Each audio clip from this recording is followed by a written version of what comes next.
अगर आप चाहते हैं कि जल्दी से इंग्लिश बोलना सीख जाएं, तो थिंक इन इंग्लिश। कैसे? आज मैं आपको बताऊंगी कुछ tips about how to think in English.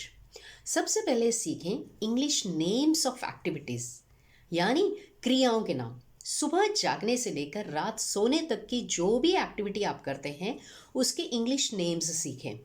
साथ साथ सीखें names of things around you. Room wise ले लें, जैसे bedroom, living room, kitchen, bathroom. उस कमरे की चीज़ों के इंग्लिश नाम सीखें। फिर उस कमरे में जो जो एक्टिविटी होती है उनके बारे में बोलना सीखें। Learn phrases, begin with just 2 word phrases. याद करते समय और स्पीकिंग प्रैक्टिस के समय इमेज या सीन के बारे में सोचें। This is called thinking in English. Speaking practice के लिए अगर कोई पार्टनर नहीं है तो टॉक टू योर सेल्फ, मन ही मन बात करें इंग्लिश में।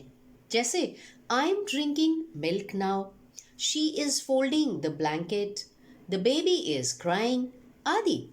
रियल लाइफ सिचुएशन से जुड़े फ्रेजेस एंड सेंटेंसेस की बोलने की प्रैक्टिस करते रहें लगातार। जैसे आई एम ड्रिंकिंग सूप, और साथ में ये भी सीखें दिस सूप इज डिलिशियस या सूप इज स्पाइसी। अपने आसपास देखें कि क्या क्या हो रहा है।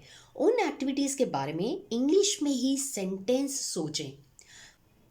That man is so handsome, या children are boarding the bus. अगर घर पर है तो ऑब्जर्व करें और सिंपल सेंटेंसेस सोचें। जैसे मदर इज प्रिपेयरिंग ब्रेकफास्ट। आप इंग्लिश में सोच रहे हैं इन सारी एक्टिविटीज के बारे में। Grandma is feeding the birds, dad is listening to music, I am watering plants, etcetera. Activities का नाम पता होना चाहिए, तो सेंटेंस सोचने में देर नहीं लगेगी। नहीं पता है तो गूगल सर्च करें उस एक्टिविटी के बारे में, इंग्लिश में इसको क्या कहते हैं, और मिरर के सामने खड़े होकर स्पीकिंग प्रैक्टिस करते रहना है।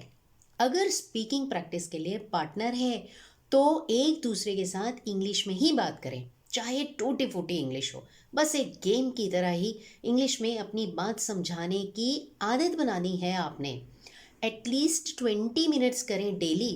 अगर पार्टनर को इंग्लिश आती है तो आज की कोई घटना आप एक्सप्लेन कर दें उन्हें इंग्लिश में, वो हेल्प कर सकते हैं आपकी जहां आप अटक जाएं।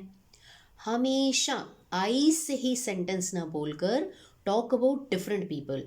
We, you, they, he, she, it, Ramesh, Sita, uncle, aunty से भी कहना सीखें। जैसे we go to office daily, my uncle goes to office at 10 o'clock। एक ही बात को अलग अलग समय यानी प्रेजेंट, पास्ट और फ्यूचर के लिए कहना सीखें।